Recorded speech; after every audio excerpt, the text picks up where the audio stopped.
अलीकडे मतदान प्रक्रियेतील सुधारणांमुळे मतदानाची टक्केवारी वाढली आहे आणि ती वाढत आहे.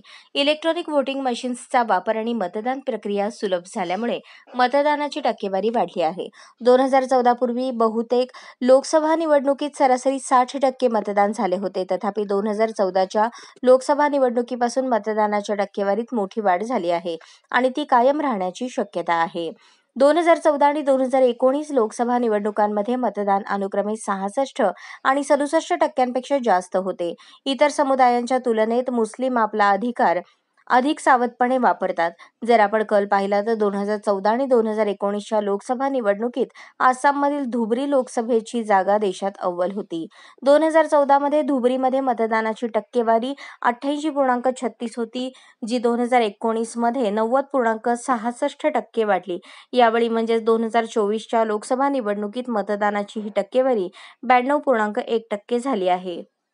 दरम्यान त्याच दिवशी झालेले गुजरातच्या अमरेलीतील मतदान पहा.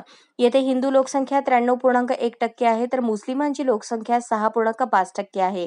येथे मात्र 7 मे रोजी केवळ 49.5% मतदान झाले, जे देशातील सर्वात कमी मतदान होते. इतर मुस्लिम बहुल लोकसभेच्या जागांवरही हाच कल जास्त आहे.